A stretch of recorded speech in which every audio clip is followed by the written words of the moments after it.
monde, hello et bienvenue sur ma chaîne YouTube.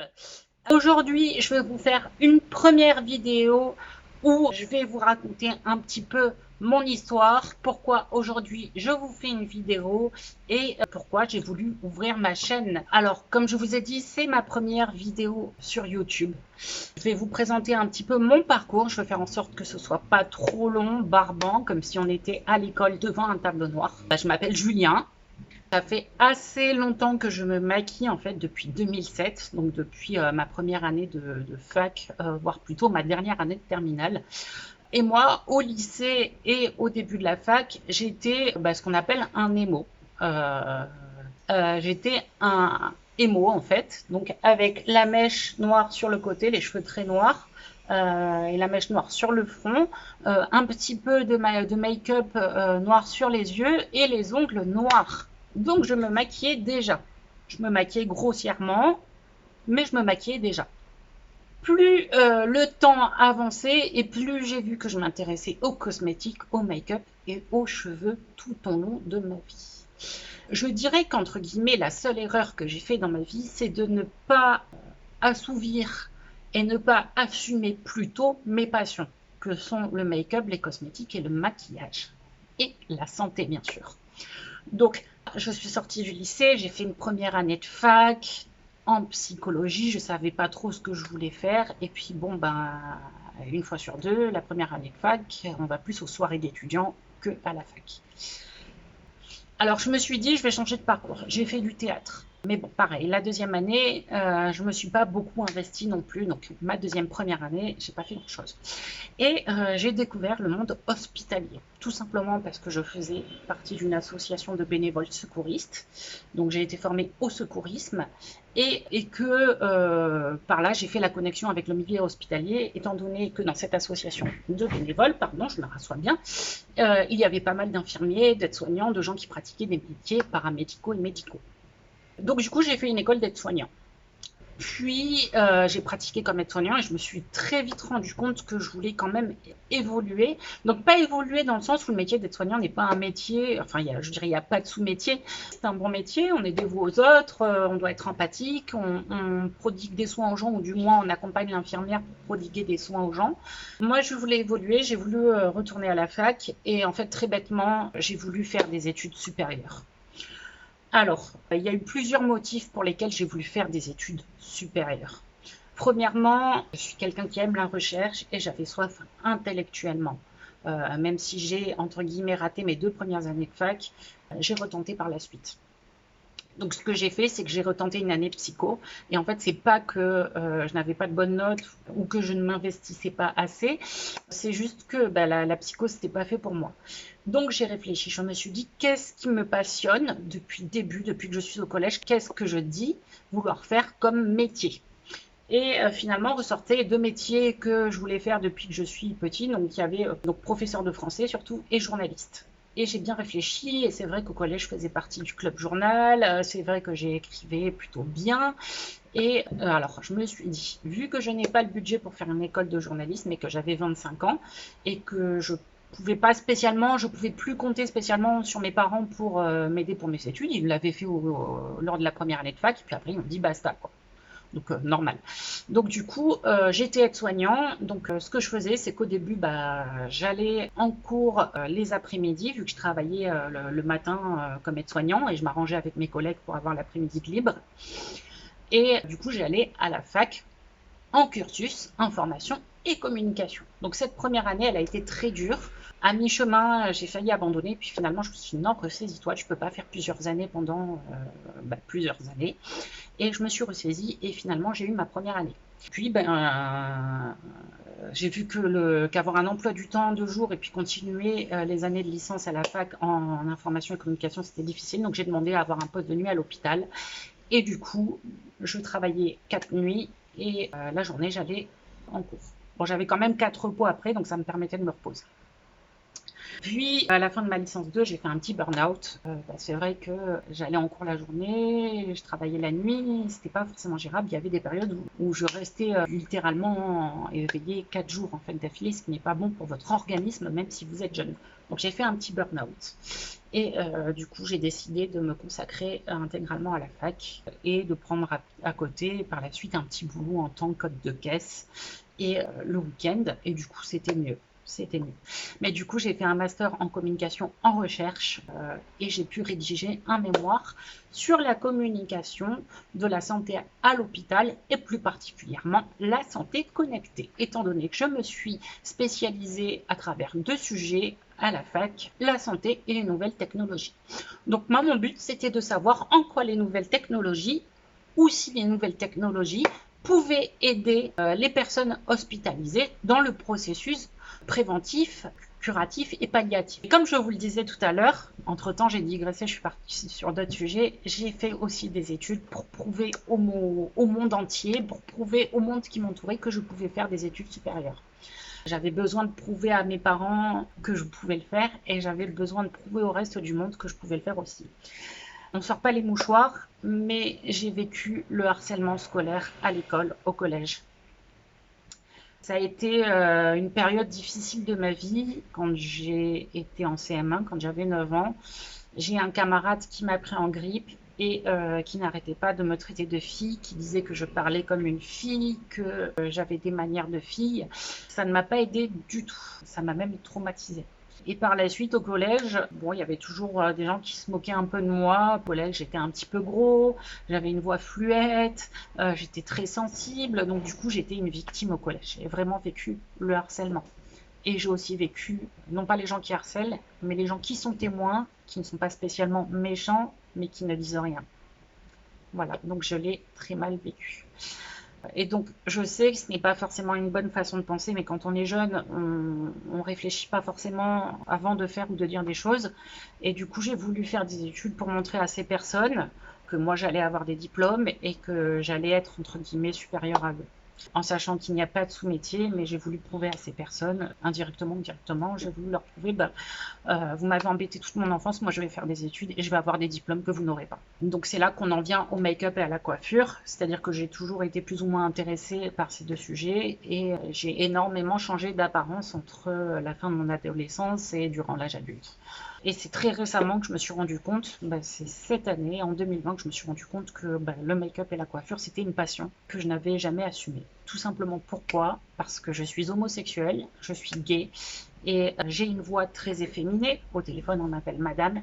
Et je voulais pas faire de CAP ou de BEP coiffure ou de BEP ou de CAP esthétique, tout simplement parce que je ne voulais pas être un cliché. Je ne voulais pas que les gens fassent l'amalgame et je ne voulais pas être associée à un préjugé en fait que certaines personnes ou pas ont sur les homosexuels, c'est que les homosexuels finissent forcément coiffeurs, sont forcément maniérés, ne font pas beaucoup d'études, sont un peu stupides, tous ces clichés que je n'aime pas. Et finalement, je me suis rendu compte que je me suis empêchée de faire des choses dans ma vie par peur d'être considérée comme un cliché. Donc du coup, j'ai fait des études. Ça ne veut pas dire que je n'ai pas apprécié faire mes études et que je ne voulais pas faire d'études. Ça veut dire que j'aurais voulu faire d'autres choses que je n'ai pas fait en même temps ou que je n'ai pas fait avant. Donc cette année, mes projets changent un peu et du coup, j'ai décidé d'ouvrir mon Instagram Make-up. Tout simplement pour partager, pas forcément pour faire le buzz, pas forcément pour être influenceur, mais pour partager ce que je sais. Pourquoi? Parce que pour moi, ces sujets sont indissociables. Il y a très peu de youtubeurs qui parlent de la santé, la coiffure et le make-up en même temps. Et moi, j'ai été formée à la santé, que ce soit donc par mon cursus en tant qu'aide-soignant ou en tant que communicant à travers la santé, étant donné que j'ai quand même fait 2 mémoires sur la communication et la santé, puis la santé connectée. Donc des bouquins de médecine, j'en ai lu, j'ai quelques connaissances et ce que je sais, je le partage avec vous. C'est pour ça que je fais cette vidéo pour vous montrer que s'hydrater, c'est pas seulement hydrater sa peau, c'est aussi s'hydrater de l'intérieur et boire de l'eau. Du coup, je vous explique pourquoi après. Alors, ce que je vais faire, c'est que je vais pratiquer ma routine beauté et pas seulement. Je vais vous expliquer pourquoi il faut rester bien hydraté de l'extérieur, mais aussi de l'intérieur. Donc du coup, ce que je vais commencer à faire, c'est boire un verre d'eau tout simplement. Voilà, alors j'ai bu un peu d'eau, ça me suffit pour le moment. Là, du coup, on va passer à ma routine beauté avec un petit peu de make-up. C'est clairement le make-up, si on peut appeler ça un make-up, que je peux faire tous les jours juste pour avoir bonne mine. Il faut savoir que je fais du make-up artistique aussi. Alors je commence à en faire, je suis amateur et même si je me maquille depuis des années, je me maquillais un petit peu et c'était pas encore ça. Là je commence à vraiment prendre entre guillemets de la graine. Je sais faire des choses simples pour le moment, j'apprends des autres parce que on apprend toujours des autres. Donc je vais vous montrer un petit peu ma routine beauté et pour ce qui est des produits, je vous mettrai en barre d'infos les produits que j'utilise. C'est essentiellement des produits de chez Yves Rocher parce que ils sont parfaitement adaptés à ma peau et comme je suis quelqu'un qui fait des rougeurs, j'ai besoin de produits qui s'adaptent à ma peau très sensible. Il y a pas mal de mecs qui font du make-up aujourd'hui en France. L'un des précurseurs, c'est Richard, que j'admire énormément. Et j'admire aussi quelqu'un qui n'est pas un garçon, qui s'appelle Marion Caméléon. C'est vraiment mes deux inspirations pour le make-up. Et donc, moi, je fais partie de ces garçons qui se maquillent du moins un petit peu. Personnellement, je n'aime pas sortir dehors avec mes make-up artistiques. C'est un choix, je ne sais pas pourquoi. Donc, je préfère sortir légèrement maquillée, juste pour avoir bonne mine. Du coup, ce qu'on commence par faire, maintenant qu'on s'est hydraté de l'intérieur, on s'hydrate à l'extérieur, tout simplement. Il faut savoir que le corps humain est composé de 70% d'eau à l'âge adulte. Essentiellement, notre corps, il est composé d'eau et de carbone aussi. Si vous n'êtes pas bien hydraté, si vous ne buvez pas assez, ça sert à rien de se mettre toutes les crèmes hydratantes du monde sur la figure. Aujourd'hui, je fais un make-up qu'on peut faire avec les doigts. Simple, avant de sortir, rapide. Il sera peut-être pas rapide parce que je vais vous parler en même temps et que je suis un petit peu désordonnée. Du coup, on applique de la crème hydratante. Qu'est-ce qui se passe quand vous ne buvez pas? Vous pouvez avoir l'apparition de petites marbrures, c'est-à-dire des petites craquelures au niveau des jambes en général. L'un des signes de la déshydratation, c'est quand on a soif. Et il faut savoir que quand on a soif, c'est qu'on est déjà déshydraté, en fait. Alors, il faut boire parce que ça maintient une bonne circulation de la peau, ça maintient un bon état de la peau. Et c'est ce qui fait que vous n'allez pas avoir le teint terne, c'est ce qui fait que vous n'allez pas avoir la peau sèche. L'hydratation garantit notre équilibre physiologique, tout simplement. Et pourquoi on s'hydrate le visage avant de faire un make-up? Tout simplement parce que ça va permettre de garder l'élasticité de la peau et de pouvoir bien accepter les produits cosmétiques, les produits de make-up. Alors ensuite, ce que je fais, vous pouvez entendre que j'ai éteint le ventilateur qui me faisait du vent et du bruit. Alors ensuite, ce que je fais, c'est que je me mets du spray avant de me maquiller. C'est du spray fixateur. Ça va permettre au maquillage de bien rester sur votre peau. Donc j'ai appliqué la crème hydratante, j'ai appliqué le spray et je vous explique pourquoi il faut boire. Alors, pourquoi on boit? On boit même si les aliments nous fournissent à peu près les 3/4 de l'eau dont on a besoin. Il ne faut pas attendre d'avoir soif. Et il faut savoir que plus on grandit, plus on vieillit, on ressent moins la soif. Donc si vous avez des proches qui sont âgés et que vous voyez qu'ils ne boivent pas beaucoup, il faut les inciter à boire. En général, on doit boire, enfin notre corps doit réceptionner 1,5 litre d'eau par jour, minimum. Et après, c'est selon prescription de votre médecin, selon si vous avez soif ou pas. En général, quand il fait chaud, on a très soif.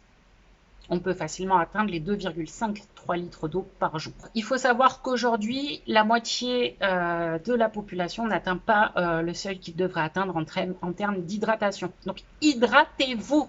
Et quand on s'hydrate, c'est pas juste une fois dans la journée une bouteille d'eau, c'est par petites prises, comme je le fais. On boit un petit peu d'eau au cours de la journée, tout le temps. Dès que vous avez soif, quand vous n'avez pas soif, buvez. Buvez, buvez, buvez. Pourquoi ça sert à rien de juste mettre de la crème hydratante sur votre peau? Boire, ça va permettre de garder l'élasticité de votre peau, d'avoir une peau qui n'est pas terne, ça va maintenir une meilleure circulation sanguine et c'est ce qui va faire aussi qu'on va avoir moins de cernes. Moi, j'ai des cernes noires parce que au niveau de la micro-circulation en dessous de mes yeux, ça circule pas bien. Si vous buvez, ça favorisera quand même la micro-circulation en dessous des yeux, donc des cernes noires. Donc je me suis hydraté la peau, je me suis hydraté de l'intérieur, j'ai mis mon petit spray fixateur et maintenant ce que je vais faire, c'est que je vais venir appliquer une bébé crème. Une bébé crème, c'est une crème hydratante teintée. Et j'ai dit aujourd'hui, on ne se sert que des doigts, tout simplement parce qu'on fait quelque chose de simple, quelque chose d'applicable tous les jours, quelque chose que j'aime bien. Ça, c'est un petit caca de bébé crème. Donc voilà. Donc par petites touches, on va venir mettre un peu de bébé crème partout. Et on va venir appliquer comme une crème hydratante avec les doigts. Quand on applique, idéalement, c'est de l'extérieur vers l'intérieur. Pratiquement tout le monde le fait de l'intérieur vers l'extérieur, mais en fait, le collagène qui se trouve dans votre peau, qui se trouve à votre centre du visage, si vous faites ça, vous le mettez à l'extérieur. Et pour avoir une peau repulpée, on le met à l'intérieur. Je fais bien mes sourcils, hop, parce que je ne vais pas les maquiller. C'est vraiment la petite touche lumineuse du jour.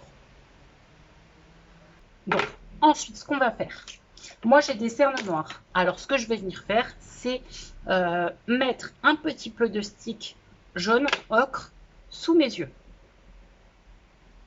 J'en mets pas mal parce que j'ai quand même des cernes assez noires.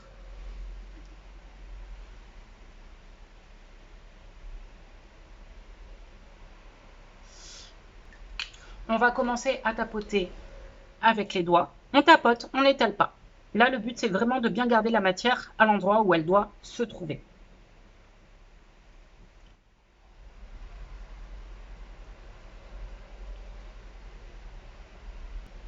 Voilà, on tapote, on tapote, on tapote. Voilà. Alors, vous pouvez observer que là, déjà, mes cernes sont moins noires. Voilà. Ensuite, ce que je vais venir faire, légèrement, j'ai pas envie qu'on voit que je sois maquillée, même si ça va quand même se voir, faut pas se leurrer. Je vais mettre un petit peu d'anti-cerne, juste en dessous des yeux. Et pareil, je vais venir tapoter. Alors, l'anti-cerne, moi, je le préfère en pinceau, pas en stick. Hein. Le stick, j'ai un peu du mal. J'ai l'impression que ça s'intègre pas bien à la peau. Ça fait un peu pâteux. Voilà. Alors, on l'étale même bien autour, l'anti-cerne. Comme ça, il faut vraiment l'intégrer à notre peau. Il ne faut pas que ce soit juste en dessous de l'œil. Hein. On vient faire l'autre côté. Je vous ai dit, aujourd'hui, on fait tout avec les mains. Vraiment quelque chose de simple. Quelque chose de basique, quelque chose que je fais bien. Voilà. J'ai l'impression que ça devient bon. C'est bien étalé, il n'y a pas de démarcation et comme vous pouvez le voir, mes cernes sont quand même assez réduits. En sachant qu'il y a quand même une routine pour les cernes, hein. Je vous la montrerai la prochaine fois, mais il y a quand même une routine pour les cernes. On ne met pas juste de l'anti-cerne quand on a des cernes noires. Hein. Ensuite, ce que je vais faire, je vais continuer sur les yeux. Un petit mascara transparent. Hop.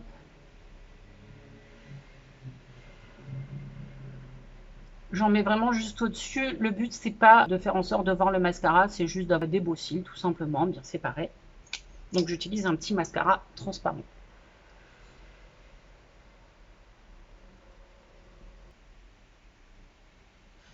Voilà. Et ensuite, donc, je vais laisser un peu sécher le mascara. Pas trop, parce que je vais venir prendre le courbe sourcil pour les recourber. Voilà. Je vais le faire 2 fois pareil. Parce que je recourbe, je laisse sécher et je reviens dessus.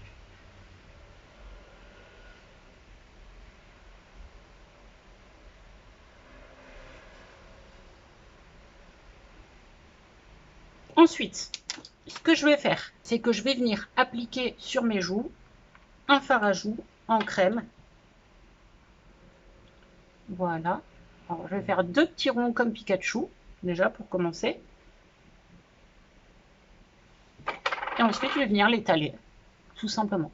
Donc, je prends quelque chose d'assez facile à étaler. C'est pas forcément pour montrer que je mets du fard à joues, c'est juste pour donner une mine un peu rosée. Voilà, on l'utilise comme une crème. Et en fait, plus vous allez, si vous faites une routine très légère, si vous utilisez des produits qui sont très légers, qui ne se voient pas beaucoup, même si entre guillemets, vous ratez, bah, ça se verra pas trop. Et ensuite, moi, ce que j'aime bien faire, donc c'est le produit le moins naturel que vous allez avoir sur la figure, c'est du highlighter en tube. Voilà, donc ce que je fais, c'est que je le mets d'abord sur ma main, j'en prélève sur ma main, et ensuite, je vais venir le mettre avec mes doigts, en fait, juste en dessous de l'œil dans le coin, et juste au-dessus du fard à joues.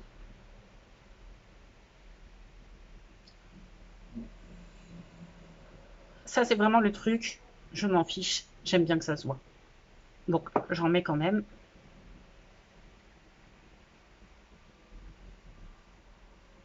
Voilà, on intègre bien la peau. Et là, vous voyez, ça glow, ça brille.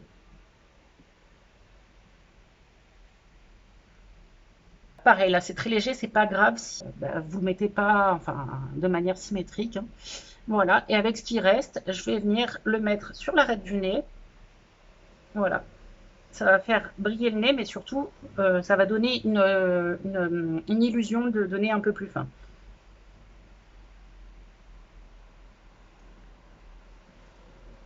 Ensuite, par quoi je termine? Je termine par les lèvres. Moi, j'ai trouvé dans un petit magasin en centre-ville un rouge à lèvres, en fait, qui apparaît bleu clair. Et en fait, c'est un rouge à lèvres entre guillemets magique, c'est même marqué dessus, hein, Magic Lipstick, qui va un petit peu se mélanger avec la couleur de vos lèvres et va donner une légère teinte rosée. Vous le mettez sur les lèvres, même si vous le mettez grossièrement, c'est pas grave parce qu'il ne se voit pas beaucoup. Un petit peu comme un labello, un petit peu comme un stick à lèvres neutre. Voilà pour ma routine beauté, ce que j'aime faire tous les jours. Un petit make-up qui ne se voit pas trop, qui me rajeunit un peu et qui illumine ma peau. Donc du coup, ma vidéo est finie. J'espère qu'elle vous aura plu. La prochaine fois, je ferai un autre thème lié à la santé, aux cosmétiques, au make-up ou à la coiffure. Je ne sais pas encore lequel. Et voilà, je vous dis à très bientôt. Et voilà, Toodles!